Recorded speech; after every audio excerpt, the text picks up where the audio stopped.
श्रद्धाशील बात। अभी आप सब हमारे श्री ऋषिमुनि जी से कर्म की बात सुन रहे। बड़ी सुंदर चर्चा। कर्म को समझना परम आवश्यक है। क्यों आवश्यक है? सुख और दुख ये सभी कर्म की देन। किसके भाइयों? कर्म। ये कर्म से मिलते, कोई और इन्हें नहीं देता, नहीं भेजता, और कहीं से ये नहीं आते। सुख और दुख हमारे कर्मों के फल हैं। व्यक्ति सोचता है, कहता है, चलो ये बात मानी कि सुख दुख कर्म के देन है, लेकिन प्रश्न ये भी है, कर्म कहाँ से है? भाइयों, बड़े महत्वपूर्ण समझने की चर्चा।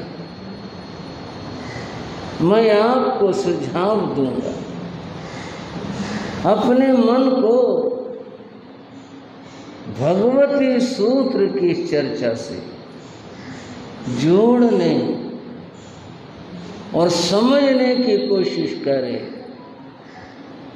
कि ये कर्म कहाँ से आए।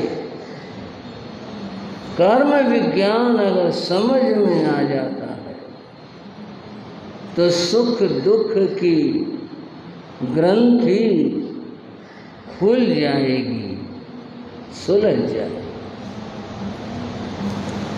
तो बंधुओं, ये कर्म जो हैं ये कहाँ से आते? ये प्रश्न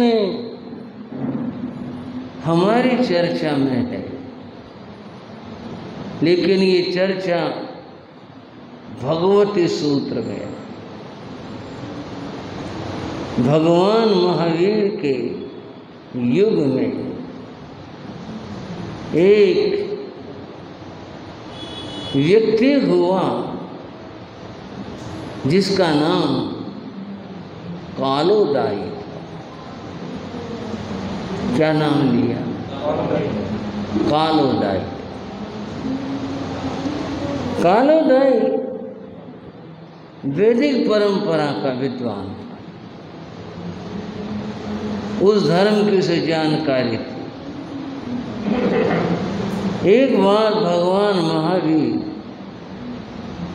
उसके नगर में पधारे तो जनता में चर्चा हुई। भगवान महावीर आए। कालोदाई ने भी सुना। उसके कुछ मित्र थे, कालोदाई, शैवालोदाई आदि उनके नाम थे।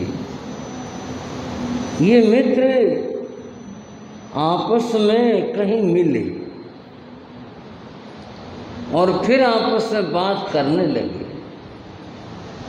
और क्या बात करने लगे कि महावीर कर्म की सत्ता बताते हैं। कर्म एक ऐसी सत्ता है जो जड़ हैं, पुद्गल हैं, पर ऐसी सत्ता हैं जो सुख और दुख देते। वे आपस में बात करते हैं, क्यों भाई ऐसे कैसे होगा? कर्म जब जड़ है, चेतन नहीं है, जड़ हैं, तो फिर वो कैसे फल देंगे, सुख दुख कैसे देंगे? ये आते कहाँ से हैं? कौन भेजता है इन्हें, कौन देता है? ये तरह तरह के प्रश्न उन लोगों के बीच में चले।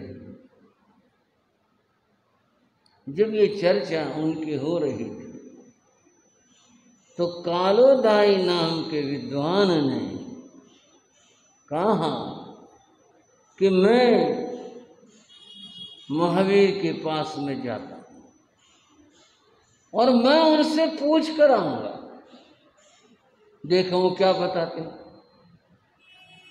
कर्म के बारे में, वे क्या कहते हैं, मैं पूछ कर आऊंगा। उन अपने साथियों से कह करके कालोदाई चल पड़े और जहाँ जिस उद्यान में भगवान विराजमान थे वहाँ पहुँचे। भगवान महावीर के बारे में ये बात बहुत ग्रंथों ने मानी, विद्वानों ने मानी है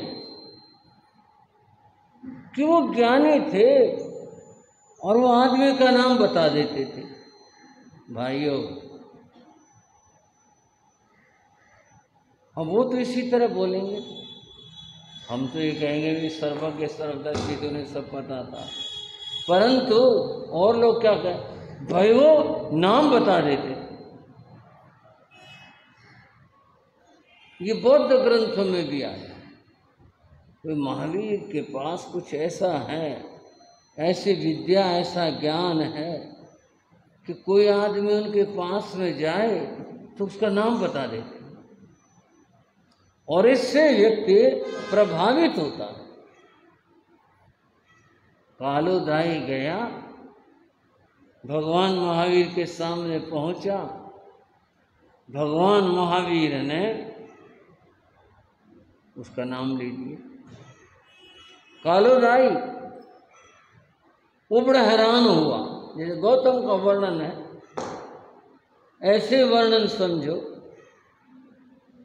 वो भी ये सोचने लगा, इन्हें क्या पता मेरे नाम का, मैं तो कभी नहीं आया इनके पास में। और फिर इससे आगे भी हुआ, वो यह हुआ, भगवान महावीर बोले, कालोदाई तुम कर्म के बारे में पूछने को आए, प्रशांत विहार वाला श्राव को, अगर आपके मन की कोई बात मैं बता दूं, आपको बड़ा आश्चर्य होगा, महाराज जी को पता, मन की बात पता, पर मैं तो नहीं बता सकता, केवल क्या नहीं बता सकता। आश्चर्य जरूर होगा इस बात का कि नहीं किसे पता चला। कालोदाई हैरान रह गया। चलो नाम का तो यूँ कह दे किसी ने बता दिया होगा, पर ये जो मेरा प्रश्न मन का था कि तुम कर्म के बारे में पूछने के लिए आए हो, ये नहीं कैसे पता चला। चलो पर मैं अपनी बात तो पूछ लूं। उसने कहा, हाँ भगवान, मैं कर्म के बारे में पूछने को आया, मैं ये जानना चाहता हूँ ये कर्म कहाँ से आते हैं और इनका कैसे जीव के साथ बंध होता है, कौन इन्हें भेजता है। बीच में पूछ लो, आपके मन में भी कर्म पता नहीं कहाँ से आते हैं, हमने तो अपनी याद में किए नहीं, हमने चाहा नहीं, फिर पता नहीं कहाँ से आ जाते हैं। ये कर्म आते कहाँ से हैं? उसने भी यही कहा, ये कहाँ से आते हैं, कैसे बंध जाते हैं। भगवान महावीर ने कहा, ये जो कर्म है इनका कर्ता जीव है, कर्म का कर्ता कौन है? जीव। स्वयं कर्म करोति आत्मा, यह आत्मा स्वयं कर्मों का कर्ता है। तत्फल मश्नुते आत्मा, और उनके फल को भोगने वाला भी यह आत्मा। ये भगवान कैसे हुआ? कर्म का कर्ता भी जीव है, आत्मा है, भोगता भी आत्मा है, फिर ये सुख दुख हम क्यों पाएं? किस कारण से पाएं? भगवान ने कहा, कालोदाई, पहले तुम कर्म बंध को समझो, उसके बाद में फिर तुम कर्म के फल को समझो। भगवान ने कहा, कोई एक आदमी है भाइयों, कोई एक आदमी है, वह जो आदमी है वह भोजन करने के लिए बैठा, उसके सामने पायस खीर परोसी हुई, उसके बर्तन के अंदर खीर है और वह खीर खाने के लिए बैठा। कोई उसका एक शत्रु था, होते हैं दुनिया के शत्रु, कोई उसका शत्रु था, वो हर समय इस ताक झांक में रहा करता, कभी कभी मौका मिले तो मैं इसके घात करूं या इसको दुख दूं, वह इस तलाश में रहा था। उस दिन भी उसके पीछे लगा हुआ था। वह आदमी खीर खाने के लिए, पायस खाने के लिए बैठा था। उसे कोई जरूरत पड़ी, उदाहरण के लिए पहले लोग खीर में ऊपर से मीठा डाला था, ये रिवाज था। आजकल तो बनाते हुए मिला देते हैं, पहले ऊपर से डालते थे। वो मीठा डालना रह गया, खीर फीकी थी, वो उठा और रसोई में गया कि मैं ऊपर से डालने के लिए मीठा लिया, वो गया। उसका जो शत्रु था वह तलाश में था, वो उसकी देखता रहता था कि क्या करता है, कहाँ है, कैसे है। उसने मौका देखा और मौका देखा, उसके पास जहर की पुड़िया थी। वह तत्परता से आया और जल्दी से आकर उसने वो जहर की पुड़िया, जहर विष खीर में डाल दिया और निकल गया, चला गया। उसे तो कुछ पता नहीं। उस आदमी वह आया, उसने मीठा लिया जो था, बुरा खा, ऊपर से डाला, मिलाया, उसने खीर खा। कालोदाई, उसने खीर खाई? बोले हाँ जी खाई। खीर के साथ उसने जहर खाया? बोले हाँ जी जहर खाया। उसे पता तो नहीं है? बोले ना पता हो। उसे पता तो नहीं है कि मैं क्या खा रहा हूं। वो तो खीर जानता, मैं पायस खीर खा रहा हूं, पर उसे ये तो नहीं पता कि इसमें जहर है। खीर के साथ उसने जहर भी खा लिया। कालोदाई, उस विष का प्रभाव वो नहीं जानता कि इसमें जहर है, उसे मालूम नहीं है, परंतु उसका प्रभाव उसके शरीर के ऊपर होगा या नहीं होगा? बोला जी होगा। जैसा रोग का कारक है तो रोग होगा, मृत्यु का कारक है तो वह मृत्यु पाएगा, वह होगा, प्रभाव होगा। एक बात और समझो, हाँ भगवान, एक दूसरा आदमी है, वह आदमी भी खीर खाने के लिए बैठा, पायस खाने के लिए बैठा है। वह भी भूल गया कि मैं अमुक चीज इसमें डालनी थी और मैं लाया नहीं। वह उठ करके रसोई तक गया लेने के लिए। उसका एक मित्र था, वह जो मित्र था वह उसके साथ था और वो मित्र वैद्य था। उस व्यक्ति को कुछ रोग था। वैद्य से ये कहता कि भी तू औषध ले ले तो ठीक हो जाएगा, और वो कहता नहीं मैं नहीं ले रहा, मैं नहीं खा रहा। वो दवा लेता नहीं था। उस दिन उसके मित्र ने कहा मौका है। उसने जेब में से औषध निकाली, उसकी खीर में डाल दी। वह आया, उसने उसके ऊपर जो डालना था मीठा वो डाला, मिलाया और खा लिया। कालो दाई उसने खीर खाई? बोले हाँ जी खाई। उसने खीर के साथ में औषध खाई? बोले हाँ जी औषध खाई। उसे पता है कि इसमें औषध है? बोले नहीं, आपने बताया उसको पता नहीं है। वो केवल खीर खा रहा हूं ये जानता है, इसमें औषध भी है वो ये नहीं जानता।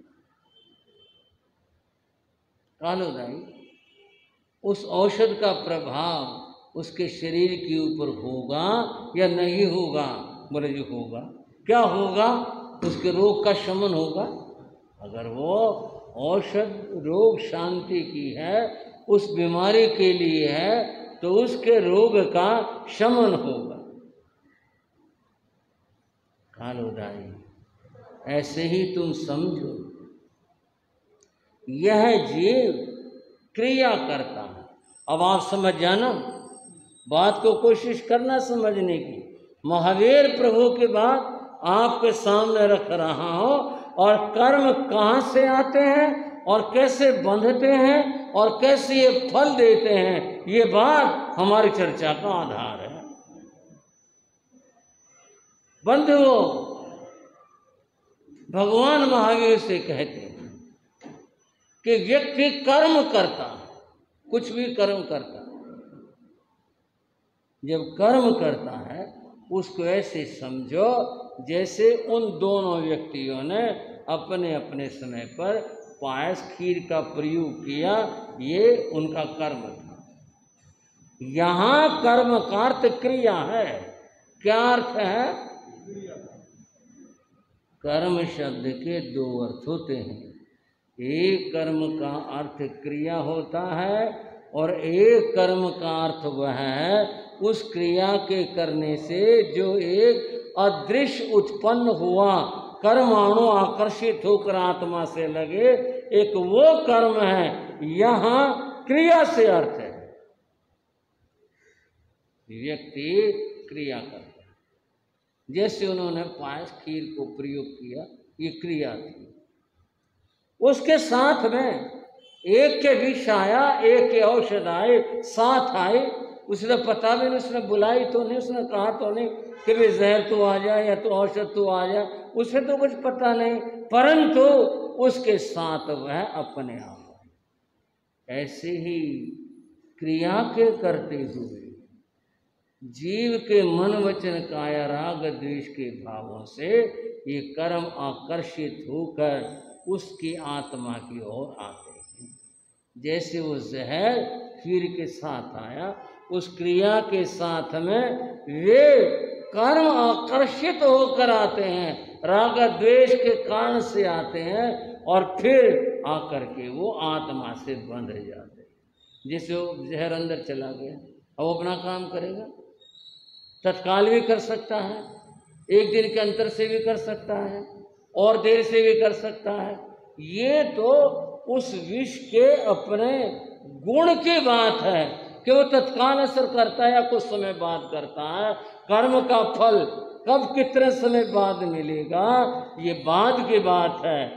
उस विष के और औषध की तरह से उस खीर के साथ जैसे वो चले आए, इसी प्रकार से क्रिया के साथ में कर्म चले आते हैं, और फिर आकर के उनका आत्मा से बंद होता है।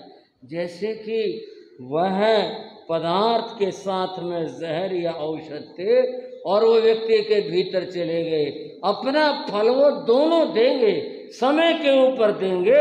अगर वो जहर रोग कारक है तो रोग देगा, मृत्यु कारक है तो मृत्यु देगा, और औषधि आराम करने वाली है तो उसको आराम देगा। ऐसे ही ये कर्म दो प्रकार के होते हैं भाइयों, शुभ कर्म और पुण्य कर्म। पुण्य कर्म, शुभ कर्म और पापक कर्म, ये दो प्रकार के होते हैं। जो पापक कर्म उनके लिए कहा गया अशुभ है पापस्य, अशुभ को पाप भी कहते हैं और पाप पाप है, और शुभ है पुण्य से, शुभ को पुण्य कहते हैं। ये दो प्रकार के हैं। ये व्यक्ति की क्रिया के साथ में, उसके मनोभावों के साथ में आकर्षित होकर के उसकी आत्मा से आकर के बंध जाते। बंधु, ये दो प्रकार के कर्म, पुण्य कर्म और पाप कर्म, इस तरह से बंधते हैं। ये किसी ने भेजे नहीं, ये किसी ने आप एक तरफ देख सकते हैं जहर तो आदमी ने डाला, ये एक लौकिक उदाहरण है। यहाँ बात है क्रिया का कर्ता, करने वाला स्वयं जीव है, व्यक्ति स्वयं है क्रिया करने वाला, और जो उसके भाव हैं वो भी उसके अपने भाव हैं, और उन भावों के साथ में आकर्षित होकर के जो कर्म आए, इसमें कोई और दूसरा और तीसरा व्यक्ति नहीं है। जो कुछ है यह व्यक्ति के द्वारा स्वयं कृत है। मैं कह रहा था स्वयं कर्म करोति आत्मा, आत्मा स्वयं कर्म का करने वाला है, स्वयं तत्फल मश्नुते आत्मा, और फिर उसका जो फल है उसका भोगने वाला भी यह जीव स्वयं है। ये कर्म की प्रक्रिया कैसी चलती है, क्यों कर चलती है, इसको मैं थोड़ा सा जैन दर्शन के परिप्रेक्ष्य में आपको समझाना चाहता हूँ। ये कर्मों का मामला किस प्रकार से, पहले जीव कर्म करता, जब कर्म उसने किया है तो कर्म के करने के साथ में उसका बंध होता है। जब कर्म किया है तो क्या होगा, क्या होगा, बंध का चिपक जाना, लग जाना। जैसे चिकने कपड़े को धूल लग जाती है, किसी मकान की सफाई ना करो, खिड़की अगर खुली है वहाँ करके फर्श के ऊपर बहुत सारी धूल जम जाएगी, इकट्ठी हो जाएगी। ऐसे ही ये कर्म आते हैं व्यक्ति के द्वारा जो किया जाता है उससे आते हैं, और आने के बाद में उनका बंद होता है। बंद होने के बाद में एक तीसरी प्रक्रिया होती है। वो जो बंद हुआ है वह एक कितने समय के लिए हुआ, वह इसकी अवधि होती है इतने समय के लिए। उसके बाद फिर वो अपना फल देते हैं। उस फल देने को उदय कहते हैं। क्या कहते हैं? कर्मोदय। और जब कर्मोदय में आ गया अब तो उसका फल भोगना पड़ेगा। तीन स्थितियां हुई, बंध और दूसरी स्थिति हुई। बंध होने के बाद में वो एक समय के लिए भीतर में जमा रहा, भीतर में रहा, और तीसरी स्थिति हुई उसकी उदय की। जैन धर्म में एक और चौथी स्थिति मानी गई, उसको उदीर्णा कहते। क्या कहते? मैं ऐसे टोक लेता हूँ आपको, वैसे तो आप बड़े अच्छे से सुन रहे हैं, थोड़ा सा अपने से जुड़े रखने के लिए पूछ लेता हूँ। एक और चौथी स्थिति बताई गई, उसका नाम है उदीर्णा। उदीर्णा क्या है? जप, तप, स्वाध्याय, ध्यान, इन क्रियाओं के द्वारा वो जो कर्म बंधे हुए हैं उनको समय से पहले उखाड़ करके उनके निर्जरा कर देना, उनको झाड़ दे। ये कर्म की 4 स्थितियां बंधु। गीता में कर्म की 3 स्थिति मानी गई, और वो 3 स्थितियां क्या मानी गई? पहली स्थिति गीता में बताई क्रियमाण कर्म। क्रियमाण का अर्थ है जो अब किया जा रहा है इस जन्म में, यहाँ जिस समय में, जब भी, दिन को, रात को, वन में, नगर में, कहाँ पर जब किया जा रहा है वह क्रियमाण कर्म कहलाता है, चल रहा है। और ये बंध, ये जो क्रियमाण है ये चलता रहता है, चलता रहता है, जीव करते रहते हैं। दूसरी स्थिति है कर्म की, उस स्थिति का नाम है वह कर्म निश्चित रूप से आकर के जमा हो जाता है, उसको गीता की भाषा में संचित कहते हैं। क्रियमाण कर्म और दूसरा बताया संचित कर्म, जमा हो जाता है। जमा कहाँ होता है? व्यक्ति के भीतर में होता है, अंतर में होता है, उसकी आत्मा में होता है, वह है संचित कर्म। उसके बाद फिर वह है जिसको जैन धर्म में उदय कहा, गीता में उसका नाम प्रारब्ध है। क्या नाम? प्रारब्ध, जिसको कि भाग्य कहते हैं। ये भाग्य कर्म ही है हमारा, भाग्य कोई अलग चीज नहीं है। उसी का नाम, जो किया हुआ कर्म है उसका जो उदय में आया है, वह अपना फल देने लगा है, उसका नाम गीता में प्रारब्ध है। और वह भाग्य बन करके वह प्रारब्ध है, अब उदय में आया, अपना फल देगा। अच्छा किया है तो अच्छा फल देगा, बुरा किया है तो दुख देगा, कष्ट देगा, अपना फल देगा, वह देगा। अब सारी चर्चा को अगर आप समेट कर समझोगे तो हम यहाँ पर आते हैं कि कर्म आए कहाँ से? कहीं से नहीं आए, हमने किए। समझ आ गए भाई? ये बात हमने किए, फिर क्या हुआ? जो ये हमने किए ये हमारे भीतर संचित हुए, हमारे भीतर में जमा हुए। फिर क्या हुआ?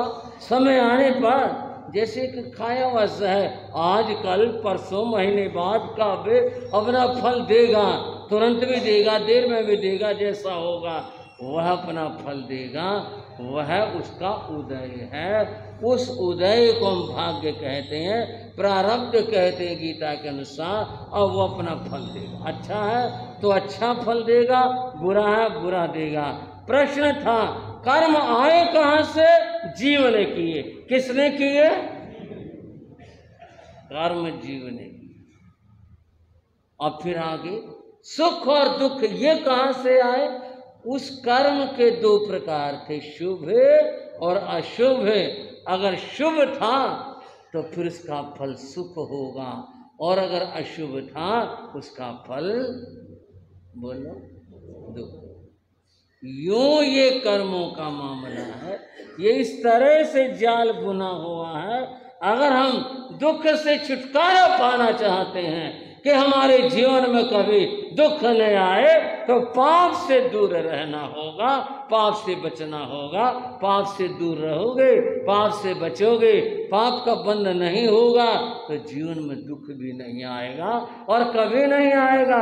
अच्छा करोगे, अच्छा प्राप्त करोगे तो सुख पाएंगे, सुख मिलेगा अगर अच्छा करें। यह बंधु कर्म का और सुख दुख का इस तरह का मामला। कल भी मैं एक बात कह रहा था, और वो यह कह रहा था कि व्यक्ति को अपने इस जन्म का पता है। जो भी कुछ, वैसे तो आदमी को कल क्या खाया था, अरे आज पूछते हैं जरा रिपोर्ट देना कल क्या खाया था। हमारे एक 2 भाई ने इशारा किया कि याद नहीं होगा। याद करे से शायद याद आ भी जाए, याद करे से तो आ भी जाए याद। पर एक और बात है, खाने की छोड़ो, अगर ये पूछ लें क्यों भाई कल प्रवचन में क्या सुनाया था, ये काम मुश्किल है। जो भाई लिख लें तो उनकी तो बात अलग है। बाकी अगर यूं पूछे भाई कल क्या सुनाया था, राग और द्वेष की दुनिया की बात कई बार सालों साल याद रहती है। ओ फलाने साल वहां पर वो जगह फलानी जगह तूने ये कहा था, ऐसा हुआ था, यूं हुआ था, वो तो सालों साल याद रहती हैं। ये धर्म की बात याद क्यों नहीं रहती, शास्त्र की बात याद क्यों नहीं रहती कि भी कल ये चर्चा चली थी, पीछे ये चली थी, अथवा तब संत आए थे हमें ये ज्ञान सुना करके गए थे, ये याद क्यों नहीं रहता। दुनिया के राग द्वेष की बातें याद रहती है, अगर ये याद रहने लग जाए कितना अच्छा हो जाए। हमें इस जन्म की बातें तथापि याद रहती, पिछले जन्म का तो पता नहीं। जैसे पहले लिखने की स्लेट होती थी, आज तो कॉपी होती है। बच्चे को शुरू से कॉपी पर काम कराते हैं। पहले स्लेट का ज़माना था और स्लेट के ऊपर एक बत्ती होती थी, उससे लिखा जाता था। स्लेट भर जाती, एक गीला कपड़ा रखते थे, वो पोंछ दिया और फिर लिखना शुरू कर दिया। वो भर गया, फिर पोंछ दिया, फिर लिखना शुरू कर दिया। जिस समय मृत्यु की घटना घटित होती है उस समय ये जो स्मृति है हमारी, इस पर पोंछा लग जाता है। फिर यहाँ की बात वहाँ याद नहीं रहती। किसको याद रहे, किसी को जाति सुमरण ज्ञान हो जाए, कौन सा ज्ञान, जाति सुमरण ज्ञान हो जाए, उसको तो पिछला जन्म याद आ जाएगा, वैसे नहीं आएगा। पीछे क्या थे, हम कहाँ पर थे, क्या हुआ था, कैसे घटा था, वहाँ हमें याद नहीं होता।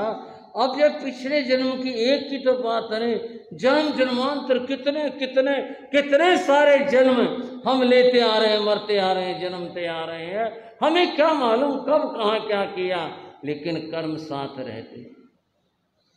ये नहीं है वो पोंछा लगा, अक्षर तो मिट गए और बस कर्म खत्म हो गए, ये खत्म नहीं होते, ये तो साथ रहते हैं। भगवान ने फरमाया कतार में अणु जायई, यह जो कर्म है ये कर्ता के साथ रहता है।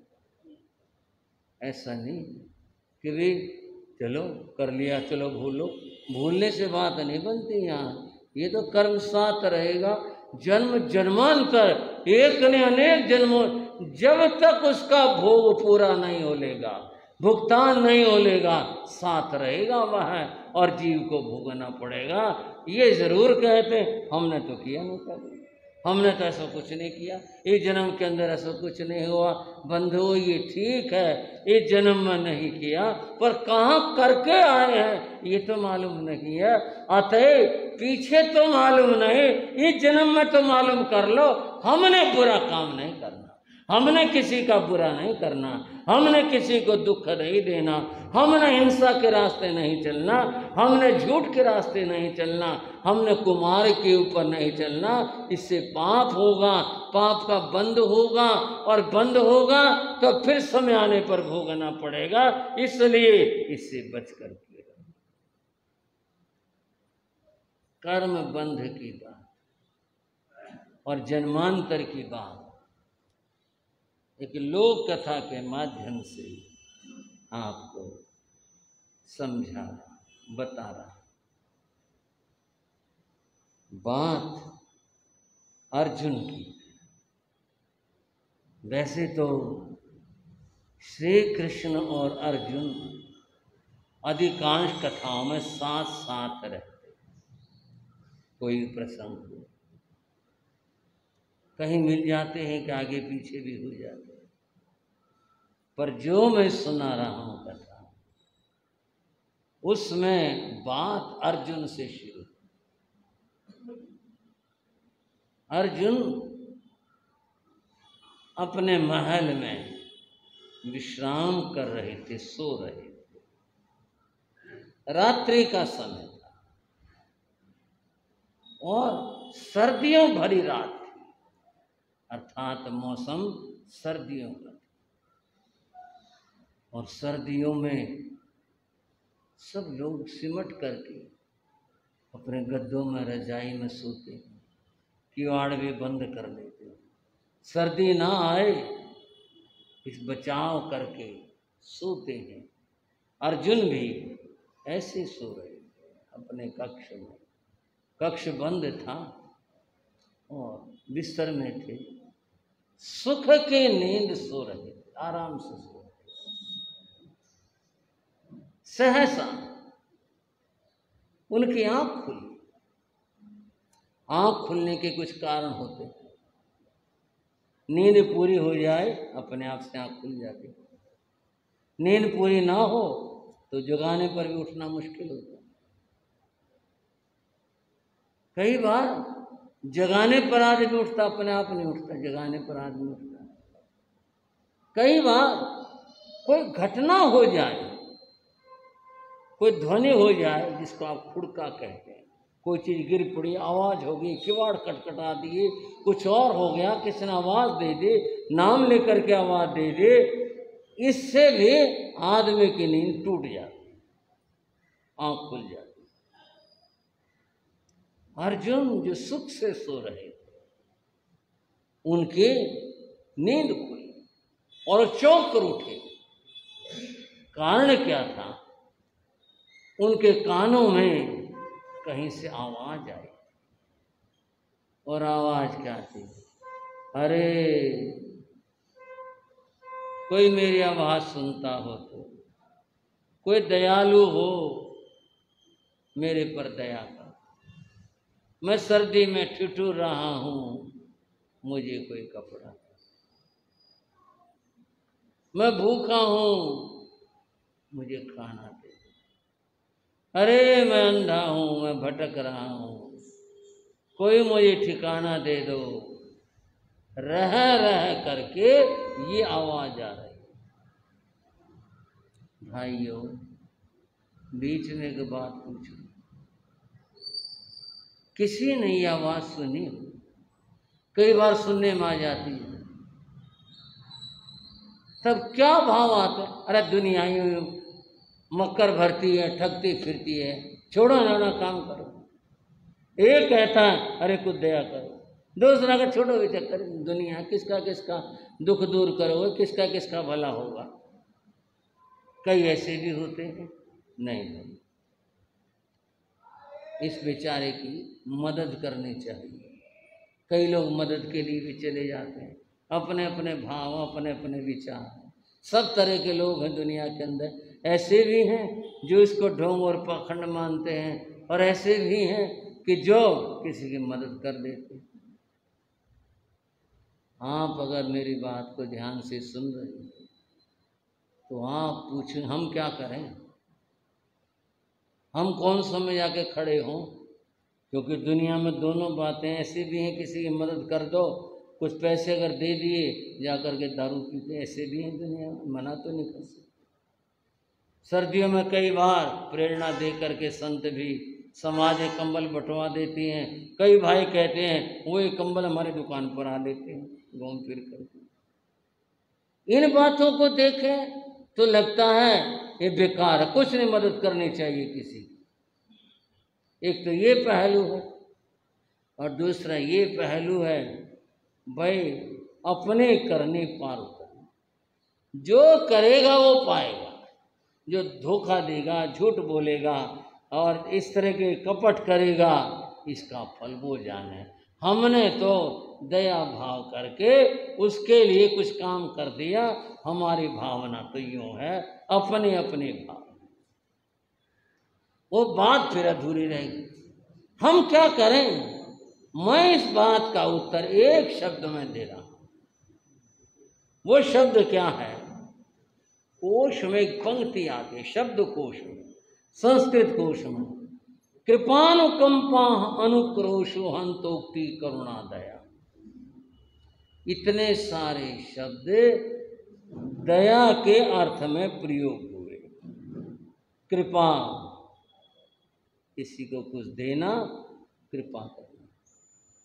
एक शब्द आया अनुकंपा। क्या शब्द आया?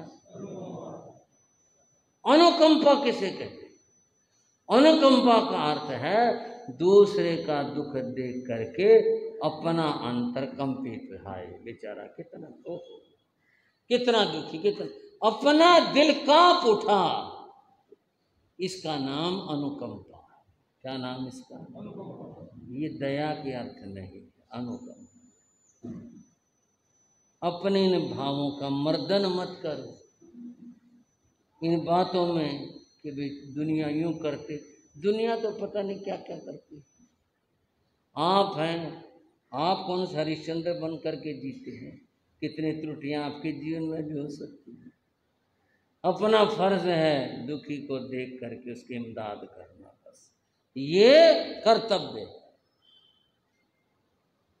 मैं उस अंधे भिखारी की बात बता रहा हूं। अर्जुन ने सुना, उठ बैठे। अरे इस रात में, सर्दियों में ये आदमी कितना दुखी होगा जो आवाजें लगा रहा है। अर्जुन ने आवाज दी, सेवक बाहर खड़ा, पहरेदार अंदर आया, स्वामी जाओ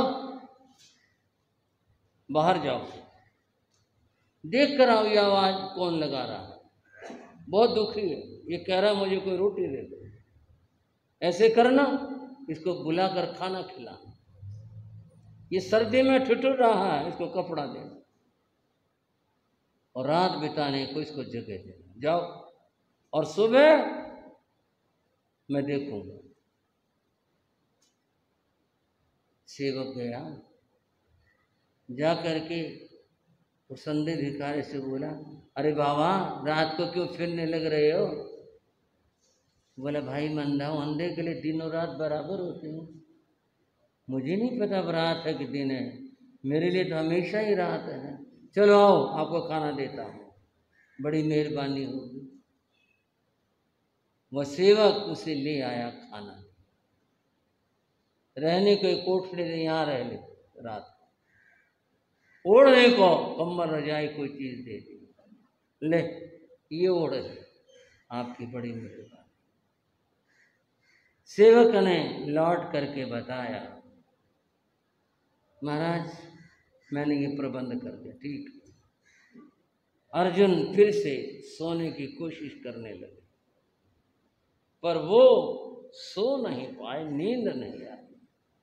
बार बार वही शब्द, अरे कोई अंधे को रोटी दे। ये कितना दुखी है, कितना पीड़ित है। मेरे को पता चला मैंने कुछ कर दिया इसके लिए, लेकिन ये है कितना दुखी। बंधुओं, इस मन की और भावनाओं के बात बड़े विचित्र हो गए। ये तो बात मन के बस आगे बढ़ते बढ़ते बढ़ते बहुत आगे निकल गई। और क्या निकल गई? श्री कृष्ण हमारे भगवान हैं। भगवान तो वो होता है जो सर्वज्ञ हो, सबको जानता हो। तो क्या उनको अपने ज्ञान में ये नहीं पता कि सर्दियां हैं और एक आदमी ठिठुरने लग रहा है सड़क पर, अंधा दुखी हो रहा है? क्या उन्हें इसका नहीं पता? विचार है। और अगर इसका पता हो कि भी एक है ऐसा व्यक्ति, तो भगवान तो फिर अनंत दयालु होते हैं। उनको इसके प्रति दया नहीं आई कि भी इतना दुखी आदमी है, इसकी कुछ मदद करवा दें। दया नहीं आई। और दया आने के बाद भी कुछ इसके लिए नहीं किया, तो इसका मतलब परमात्मा तो सर्वशक्तिमान होता है। वो सर्वशक्तिमान कहाँ हुए? इसके लिए कुछ किया ही नहीं किया। तो बात बड़ी उलझन की हो गई। श्री कृष्ण भगवान हैं या नहीं है?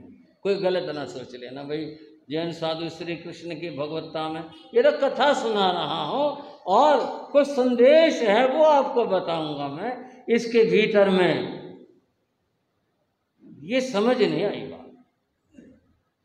मैं कल द्वारका चलूँ और द्वारका जाकर के इसका बात का निर्णय करवा के लाऊंगा कि मामला क्या है। वो आदमी इतना दुखी और पीड़ित और आपने उसके लिए कुछ भी नहीं किया। रात यूं करवट लेते हुए बीती। सुबह हुई, अर्जुन तैयार हुए, कहा मेरा रथ लेकर के आओ। रथ आ गया, सारथी आ गया, अर्जुन रथ में बैठे और कहा दौड़ा दो इसको, द्वारका चलना है। रथ दौड़ पड़ा और आखिर शाम होते द्वारिका पहुंचे। अर्जुन कृष्ण के महलों में गए। उन्हें तो कोई रोकने वाला था ही नहीं, कोई द्वारपाल, कोई व्यक्ति उन्हें कौन रोकता। सीधे गए, अंदर गए। कृष्ण बैठे हुए थे। नमस्कार, आओ अर्जुन। बिना सूचना के और कैसे क्या बात हुई? आओ बैठो। भगवान मैं आपके पास नहीं बैठूंगा।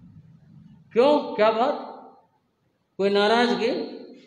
बोले नाराजगी नहीं, आज आपका सखा अर्जुन नहीं आया, तो एक जिज्ञासु अर्जुन आया। और जिज्ञासु हमेशा नीचे बैठता, मैं यहाँ बैठूंगा, यहाँ बैठो। बोलो क्या बात है, क्या जिज्ञासा? उसने कहा मुझे आपकी भगवत्ता में संदेह हो गया। कहो। रात की घटना सुनाई और पूछा, अगर आप सर्वज्ञ हैं तो आपको दिखाई नहीं दिया वो दुखी आदमी? और अगर दिखाई दिया तो आपको दया नहीं आई? और अगर आपको दया नहीं आई तो आप दुख दूर नहीं कर सकते? आप में सामर्थ्य नहीं है। इसलिए मुझे संदेह हुआ, भगवान तो अनंत ज्ञानी होते हैं, भगवान तो अनंत कृपालु होते हैं, और भगवान तो अनंत सामर्थ्यवान होते हैं। इन तीन बातों को मैं आप में पहचान नहीं पा रहा। कोई बात नहीं, आपको मैं समाधान देता हूँ इस बात में। बैठो। अर्जुन बैठ गए थे। कृष्ण उठे, अर्जुन से कहा ध्यान लगाओ। अर्जुन ने ध्यान लगाया। श्री कृष्ण अपने दोनों हाथ उसके सर पर रख दिए और योग माया का प्रयोग किया। अर्जुन तो गहरे में चला गया, जिसको लोक भाषा में तो नींद कहें, लेकिन वो योग माया से भीतर में चला गया। भीतर में जा करके वह एक दृश्य देखता। और दृश्य क्या था? दृश्य था एक नगर है, उस नगर के अंदर एक बड़ी ऊंची हवेली है, बड़ी सुंदर, बड़ी ऊंची। और वहां पलंग के ऊपर एक सेठ बैठा हुआ, उसे देखता, ये इसका मालिक है। अपने अंतर में ही देखते हैं ये इसका मालिक है।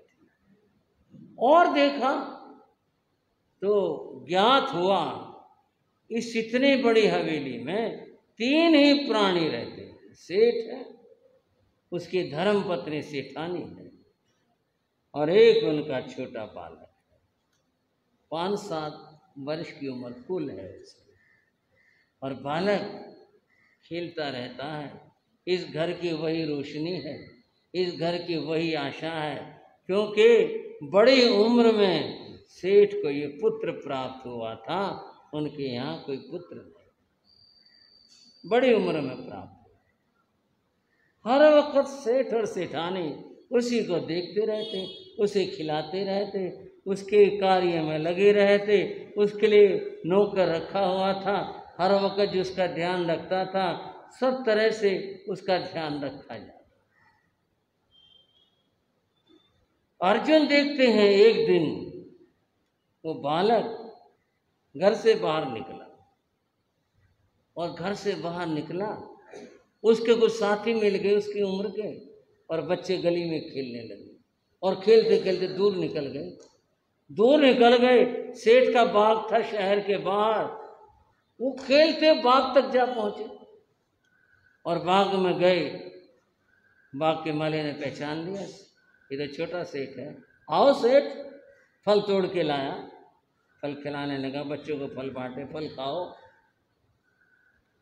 बंधुओं, जब माली ने फल बांटे, बच्चे खाने लगे, माली की नजर गई सेठ के लड़के ने कितना सोना पहन रखा। अरे हमारे पास तो सारी जिंदगी हो गई, एक भी ऐसी कोई चीज गले में पहनने की मेरे पास, पत्नी के पास, बच्चे के पास, हमारे पास तो नहीं। और ये इतना सोना पहने हुए, थोड़ा सा दीजिए, ये प्रदर्शन अच्छे भी नहीं।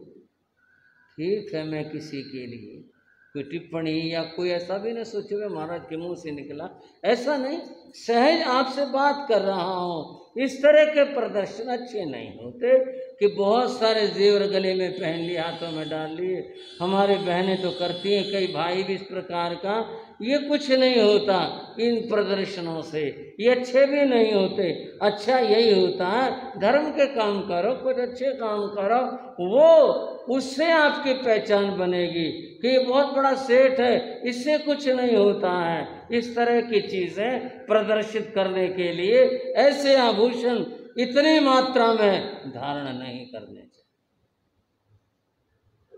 मालिक की नजर पड़ गई, देखो कितना सोना। माली का मन बुराई की ओर चला।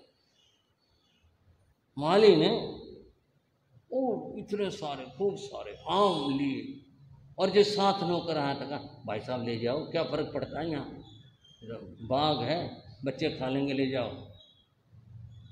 वो तो इसी में लालच में आ गया, इतने सारे आम मिल गए इसको। बोले अच्छा, बच्चों से बोला घर चले जाना सीधे सीधे। बोले चले जाएंगे हम, और वो ले करके अपने घर चला गया। क्योंकि इतने सारे आम लेकर अगर कोठी पर जाता तो शायद से टोक देता कि बाग से इतने सारे आम लाया, तो एक खा ले, दो खा ले, चार खा ले, इतना ढेर लाया है।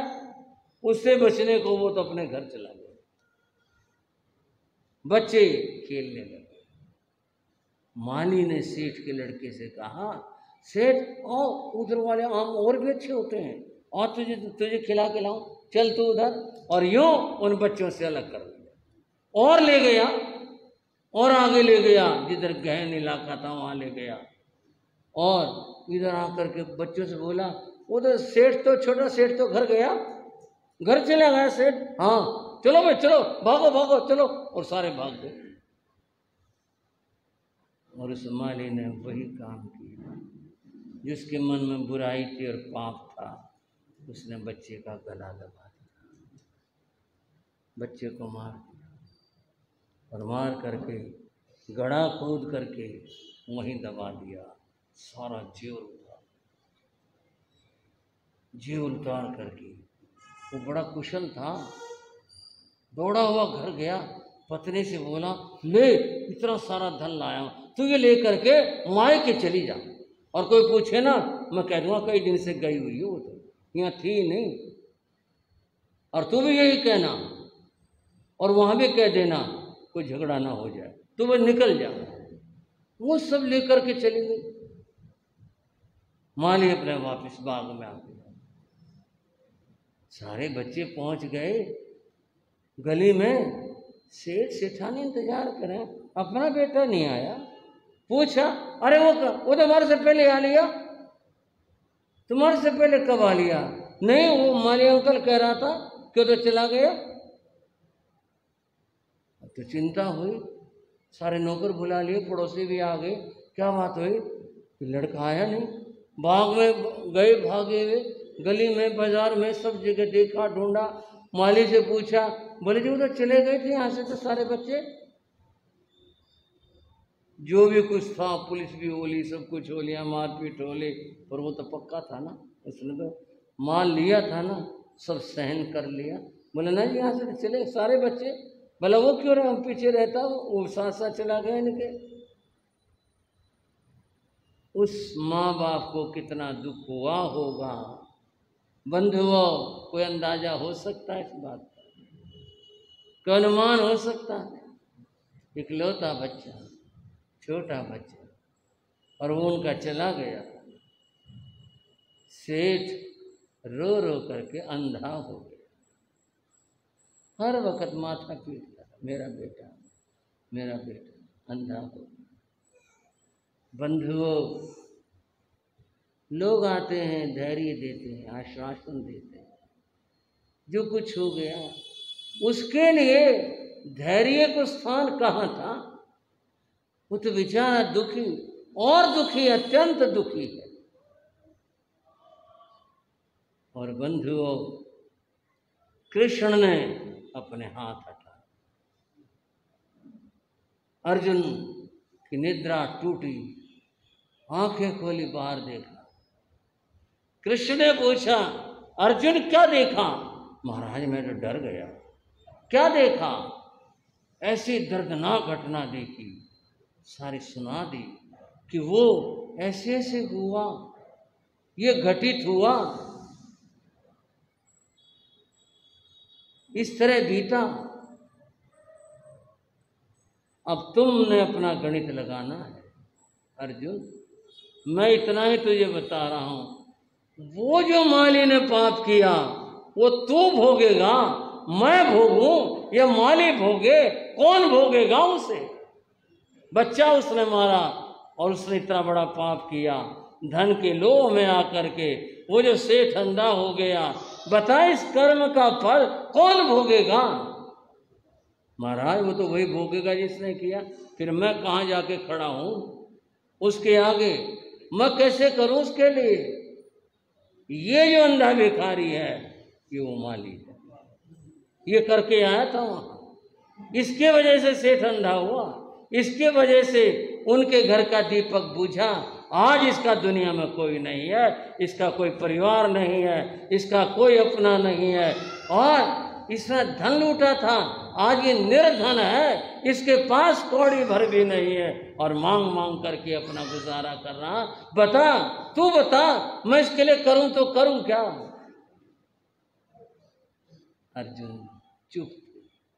कृष्ण ने कहा, तूने जो किया वो अपना पुण्य कमाया, ये अपने पाप भोग रहा है, सब अपने अपनी राह चल रहे हैं। तूने जो कार्य किया वो अच्छा कार्य किया, तूने पुण्य अर्जन कर लिया, किसी की सेवा करके, सहयोग करके अच्छा काम किया है। बंधुओं, चर्चा कर्म की चल रही थी। किसकी? कर्म की 3 स्थितियां जैन धर्म में 4 स्थिति बताई गई, गीता में 3 बताई गई। क्रियमाण कर्म जो किया जा रहा है, संचित कर्म जो करने के बाद जमा हो गया है, और फिर प्रारब्ध वो भोगना पड़ेगा। यूं छुटकारा नहीं है कहीं से कि आदमी भूल जाए, चलो छोड़ो पुरानी बात होगी, कौन याद करता है, क्या लेना उससे, ये कह करके छुटकारा नहीं है। वो तो समय आएगा और भोगना है। जैन धर्म में चौथी बात कही, और वो कही उदीर्णा की। उदीर्णा के क्या कहे? इसको समझ लो भाइयों और बहनों, उदीर्णा समझ में आ जाएगा तो कर्म बात समझ में आ जाएगा। उदीर्णा क्या है? जो कर्म किए हुए हैं उन कर्मों की अपने जप से, तप से, ध्यान से, स्वाध्याय से, इन कार्यों से, उत्तम श्रेष्ठ धर्म ध्यान से, इनसे उन कर्मों की निर्जरा करना, ये क्या है? ये उदीर्णा। इसीलिए आपको कहते हैं समय किया करो, इसलिए आपको कहते हैं उपवास करो, पौषध करो, और नहीं होता नवकार से कर लो। इन सब से जो पूर्वजनों के बांधे हुए कर्म हैं उनकी निर्जरा हो। पर एक बात और बता दूं आपको, चर्चा लंबी हो रही है परंतु पूरी करने का भाव रखता हूं, समझाने का। 2 तरह के कर्म होते हैं, एक निधत्त कर्म होते हैं और एक निकाचित कर्म होते हैं।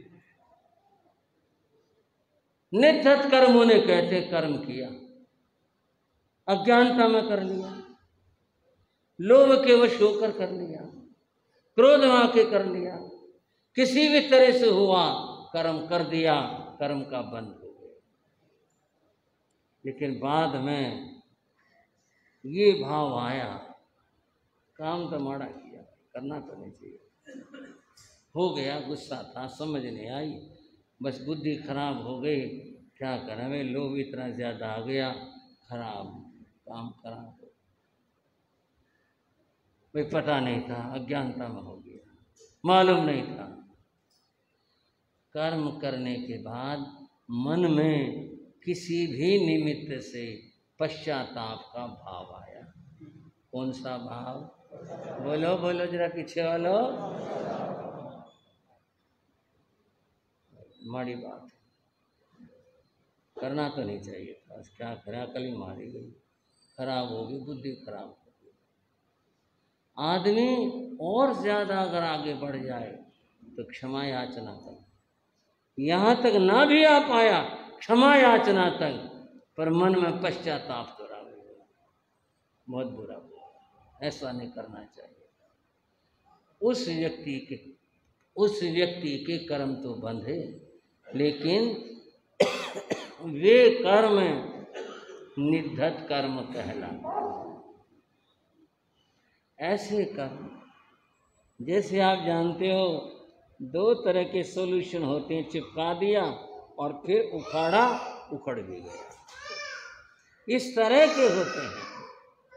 पश्चाताप करने से वे कर्म कमजोर पड़ जाते हैं, पश्चाताप करने से उसी समय भी झड़ जाते हैं कई कर्म, तो पश्चाताप करने से कर्म हल्के हो जाते हैं, और फिर आगे जब कभी कोई जब तप आदि के प्रसंग आया, वो सारे नष्ट हो जाते हैं और उनका फल जीव को भोगना नहीं पड़ता। जिसका कर्म का फल भोगना न पड़े, झाड़ने से झड़ जाए, दूर हो जाए, वे कौन से कर्म कहलाते हैं? निधत कर्म। एक होते होते निकाचित कर्म। निकाचित कर्म क्या होते हैं? कर्म किया, मैंने इतना बेवकूफ बनाया, सारे लोग देखते रहे, किसी को पता भी नहीं, और मैंने यूं कर दिया, मैंने यूं कर दिया, और मैंने ऐसे कर दिया, बेवकूफ रहेगी सारी दुनिया, कुछ नहीं हुआ, और मैंने ये कर दिया, मैंने वो कर दिया। अपनी बुराई का, अपने पाप की प्रशंसा करना, उसको अच्छा मानना, मैंने ऐसा कर दिया, देखो मैं कितनी मेरे में अकल है, कितनी समझदारी है, दुनिया देखती रहे, किसी शक भी नहीं हुआ, और मैंने ये काम कर दिया। अपने पाप को क्या बताया, अच्छा करके उसके ऊपर आनंद मनाया, खुशी मनाई, उसको अच्छा कहा, हमने ये कर दिया। ऐसे कर्म निकाचित कर्म होते हैं। वो तो बंधने के बाद ऐसे चिपक जाते हैं, ऐसे चिपक जाते हैं, भोगने का उनसे छुटकारा नहीं होता। भाइयों, कभी ऐसे रास्ते मत चलो, कभी भी मत चलो, कभी भी गलत पाप करके खुशी मत मनाओ, कभी अच्छा मत मानो। हो गया, स्वार्थ में कर भी लिया, कुछ भी हुआ, हाथ जोड़, गलती, अच्छा नहीं किया, बस ऐसा हो। और अगर खुशी मनाए तो खुशी मनाने का परिणाम तो बड़ा भयंकर होगा। और क्या भयंकर होगा? जिस रूप में वह कर्म किया गया है, उस रूप में भोगना पड़ेगा, उसी तरह से भोगना पड़ेगा। इतना भयंकर होता है यह बंधुआ निकाचित कर्म में। आपसे कहना यह है कि कर्म करके मन के अंदर पश्चाताप का भाव आना चाहिए। कर्म करने से बचो, हो जाए तो पश्चाताप करना चाहिए। और मैंने आज आपके सामने कर्म के काफ़ी कुछ चर्चाएं रखने का भाव बनाया और रखा। भगवती सूत्र में जहाँ ये पूछा गया, जीवेणं भन्ते किमत्त कड़े दुखे वेदई, पर कड़े दुखे वेदई, उभय कड़े दुखे वेदई, कि जीव अपना किया हुआ कर्म का फल भोगता है या दूसरे का भोगता है या उभय कृत्य भोगता है। कैसे है ये मामला? और ये कर्म आते कहाँ से हैं? आपने सारी चर्चाएं सुने। कहना चाहता हूँ इन सारी चर्चाओं को थोड़ा मन में स्थान देते हुए, याद रखते हुए पाप कर्मों से बचना है, दूर रहना है। और कहूँ चतुर्मास के मंगल वेला है, धर्म ध्यान करने का अनुपम अवसर है। अधिक से अधिक धर्म ध्यान की आराधना करके अपने आप को धन्य बनाओ और अपने आत्मा का कल्याण करो। और मिल करके मेरे साथ में आप बोलेंगे, जिन शासन गौरव गाते हैं, जिन शासन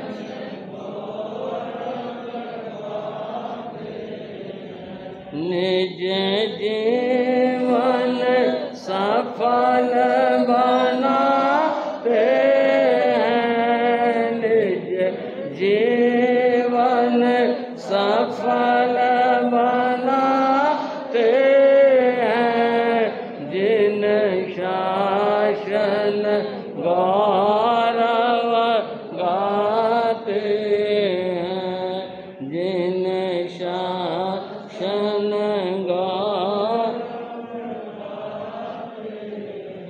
संयम सूरज संभूत विजय, संयम सूरज संभूत,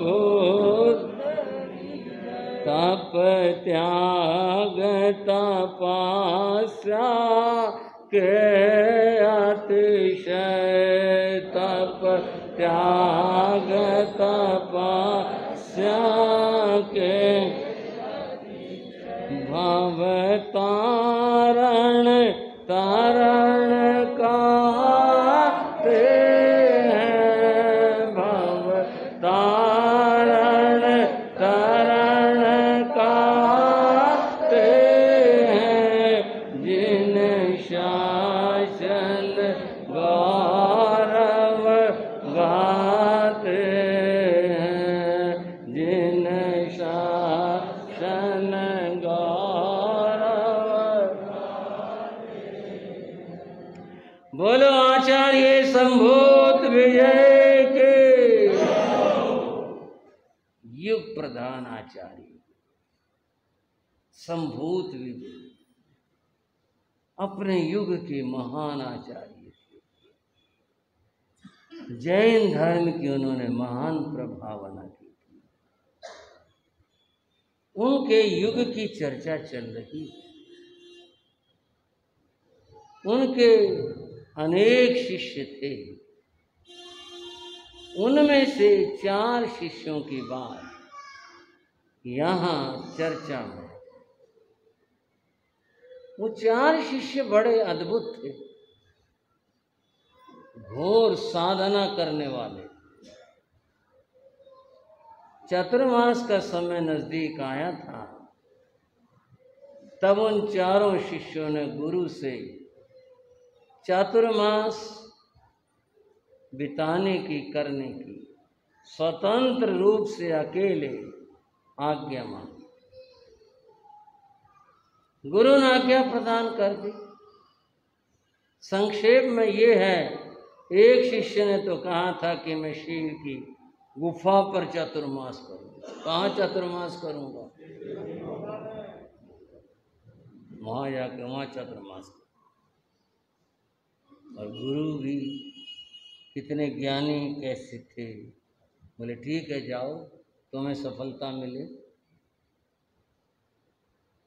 दूसरे शिष्य ने कहा था, उस समय एक सर्प चर्चाओं में था, बड़ा विषधर भयंकर, जिसने रास्ते बंद कर दिए थे। उसने कहा मैं सर्प के बांबे पर चातुर्मास करूं। और गुरु ने कहा ठीक है, तुम्हें सफलता मिले। तीसरे शिष्य की और विचित्र बात, उसने कहा गुरुदेव मैं किसी गांव नगर के बाहर किसी कुएं के मुंडेर के ऊपर वहां खड़े होकर ध्यान करते हुए चातुर्मास बिताना चाहते। बोलो कौन सी जगह चुनी? और दुनिया में इतनी जगह हैं, मकान मिल जाए, धर्मशाला मिल जाए, और कहीं बाग बगीचे मिल जाए, और जगह मिल जाए। उस साधु ने कुएं के मुंडेर के ऊपर खड़े रह करके और चातुर्मास बिताने की आज्ञा मांगी।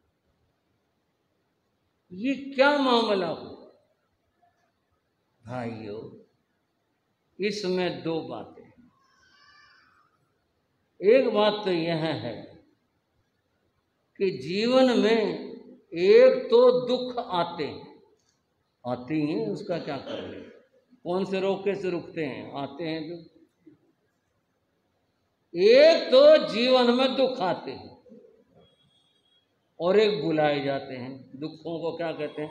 आ जाओ भाई, आ जाओ, आ जाओ, आ जाओ, मेरे पास आ जाओ, जितना तुमने कष्ट देना मेरे को दे लो। ये तो लोग यूं कहेंगे, ये तो कोई समझदारी नहीं हुई। बताओ ये क्या बात हुई? दुखों को बुलाने की क्या बात हुई? दुख को बुलाने की चीज है, सुख तो बुलाने की चीज है, दुख को बुलाने की चीज है। इस बात को समझने के लिए बस एक जरा सी बात कह रहा हूं। दुनिया में एक जुर्माना होता है और एक दान होता है, और दोनों में पैसे दिए जाते हैं। बोलो भाइयों, दोनों में क्या देते हैं? पैसे देने पड़ते हैं। जुर्माने के भी पैसे देने पड़ते हैं, भरना पड़ता है। चाहे हाँ करो चाहे ना करो, चाहे कुछ करो, देने पड़ेगा, जुर्माना भरना पड़ेगा।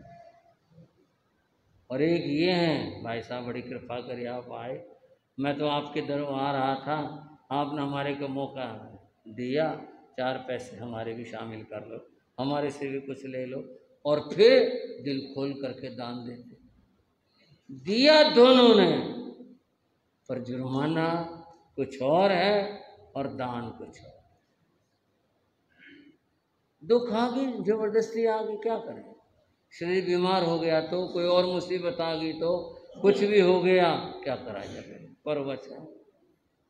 और एक ये, आ जाओ भाई, दुखो आ जाओ, जितना आ सकते हो ना आओ, मैं खड़ा हूं तैयार तुम्हारे लिए, जो कुछ कर सकते है कर लो। ये जो दुखों को निमंत्रण है, ये कर्म निर्जरा का रास्ता है। व्रत कर ले, अरे घर में तो खूब खीर बनने लग रही है और करें व्रत करेंगे, ये यही तो ना, आ जाओ भाई, आ जाओ, आ जाओ। दुखों को निमंत्रण है, ये कर्म निर्जरा का रास्ता है। और बंध हो दूसरा रास्ता, तो फिर जो कुछ है वो आप जानते। एक बात तो इसमें ये थी, दूसरी बात ये थी, वो साधु अपनी परीक्षा लेना चाहता था, मेरी साधना की क्या स्थिति बनी, मैं कितना शरीरवादी हूं और कितना शरीर से ऊपर उठ गया। दूसरी बात ये, देखें जीवन का मोह नहीं था, अगर मोह होता तो भूल कर भी एक कदम नहीं उठाता कि वहां जाके चमास करना। जीवन का मोह नहीं। और गुरु भी परम कृपाशील, कहूँ क्या कहूँ, और उसकी बात सुनकर ये तो कहा अपने को तौल लो वत्स, और शिष्य ने कहा गुरु जी आपकी कृपा चाहिए, मैंने सोच लिया, जाओ तुम्हें सफलता मिले। वह साधु भी चल दिया था। चलते हुए एक पहुंचा गांव के बाहर, उसने देखा एक कुआं है, बड़ा सा कुआं, उसके मुंडेर है, और वहाँ पानी भरने के लिए लोग महिलाएं आते हैं। देख करके उस साधु ने किसी से अनुमति ली, भाई मैं ध्यान करना चाहता हूँ। तो फिर बतेरी जगह पड़ी है, पेड़ रहे, जंगल रहे, ये कहाँ करना आपको? बोले मैं तो भाई इस कुएं की मुंडेर पर करूँगा। तो वैसे ही छलांग मार लेना, इसमें मरना है तो फिर ये क्या बोले भाई मेरा तो ऐसा ही मन है, मैं तो मुंडेर पर खड़ा होकर करूँगा। बोले भाई हम तो क्यों कहें, तुम मरने के लिए आया यहाँ, हमारा नाम लगेगा। बोले नहीं ऐसा कुछ नहीं, ऐसी कोई बात नहीं। बंध वो जैसे भी था अनुमति दी। और वह साधु कुएं के पास गया, जो मुंडेर थे उस पर चढ़ा और चढ़ करके वो ध्यान में खड़ा हो गया। आए यू कौन खड़ा, लगद बाबा है यू कितना आ गया, यू क्यों खड़ा है यहाँ। अब तो बात होनी शुरू हो गई। दुनिया में बड़े बड़े ढोंग चल रहे हैं, इसने भी कुछ करना होगा, भंडारा भंडोरा ढोंग कर रहा है ये भी कुछ चाहता होगा, पर बोलता तो है नहीं। बोले ना, चुपचाप खड़ा, आंख भी नहीं खोलता। कई बार सुनने में आया, यूँ हो गया चर्चाएं। कई लोग आते, ओ महात्मा क्यों खड़ा तू यहाँ, जब अपना काम करना और क्या कर लेता, ना करनी है तपस्या, तो यहाँ क्यों खड़ा है। साधु मोह कई टोक भी देते, छेड़ भी देते, अरे क्यों खड़ा तो यहाँ। कुछ दिन तक तो ये मामला चला।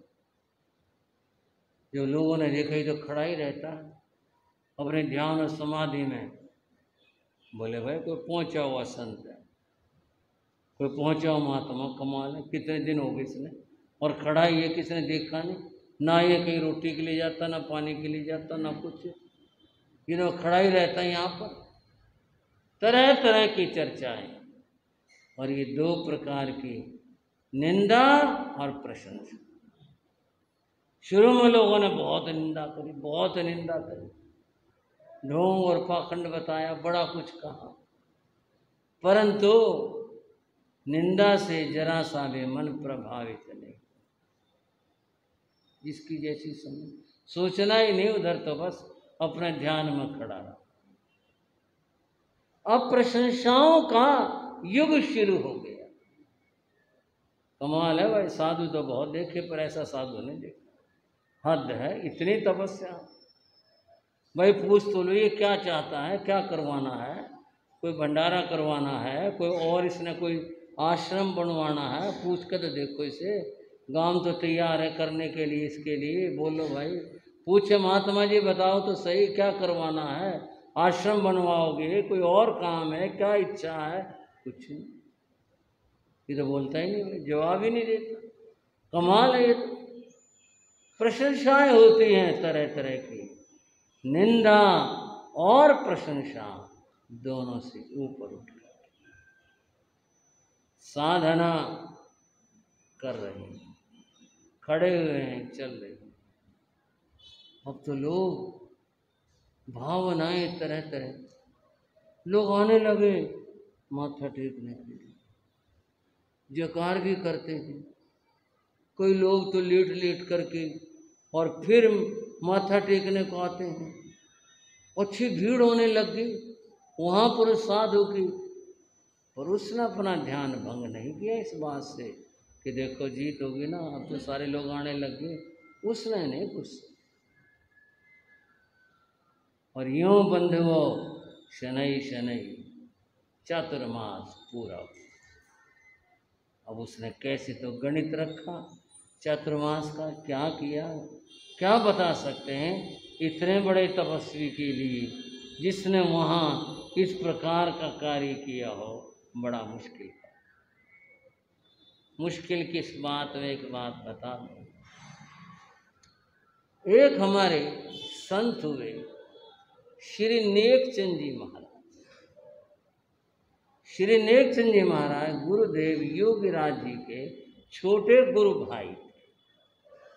नेकचंद जी महाराज तपस्वी संत, गुरु महाराज के छोटे गुरु भाई थे। गुरु महाराज का भी आशीर्वाद था पूरा पूरा, और वो भी बहुत श्रद्धा रखते थे। हमने तो देखा कितना कितना ध्यान रखते थे।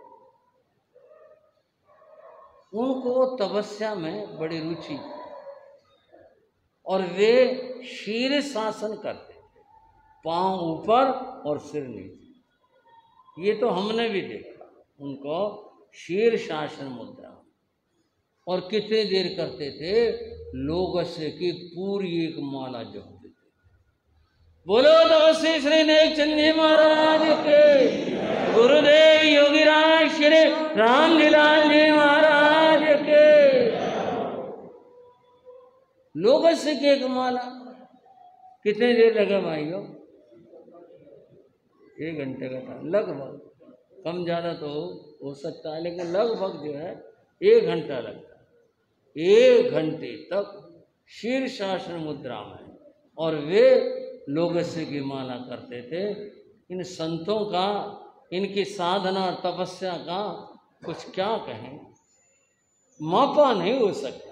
माप लें इनकी, भाई इतनी तपस्या, इतनी बात है, क्या अद्भुत और निराली से निराली बातें हैं। संत महात्माओं की चातुर्मास पूरा हो गया। उस साधु का चातुर्मास तो सभी जगह पूरा हो गया। उन्होंने जो संकल्प किया था कि यहाँ बिताना है, और आज चातुर्मास पूरा होने के बाद अपने पाँव खोल नीचे उतर। दुनिया ने देखा, बड़ी जय जयकार हुई, सबने बड़ा धन्य धन्य कहा। लोगों ने बड़ी प्रार्थना की, महाराज गांव में चलो, गांव में आओ, आहार लो, आपकी क्या इच्छा हमें बताओ, हम उसे पूरा करें। मेरी कोई इच्छा, मैंने तो गुरु के पास में जा कर के अपनी कृतज्ञता व्यक्त करनी है। आपकी कृपा से मेरा चातुर्मास सफल हो गया। धन्य हो। अपने गुरु के प्रति कितना भाव रखते हैं। उस साधु ने विहार कर दिया, और चलते हुए जहाँ गुरु विराजमान थे, कौन? संभूत साधु कुछ इंतजार में थे।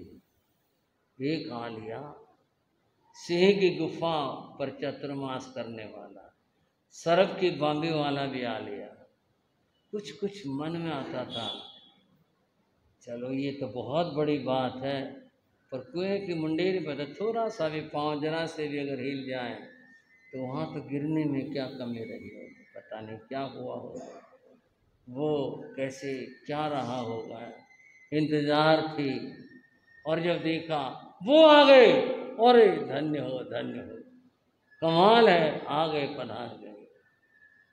और जैसे गुरु के चरणों में नत हुए, गुरु ने कहा दुष्कर, बड़ा मुश्किल काम किया, बहुत कठिन काम किया, आशीर्वाद दिया।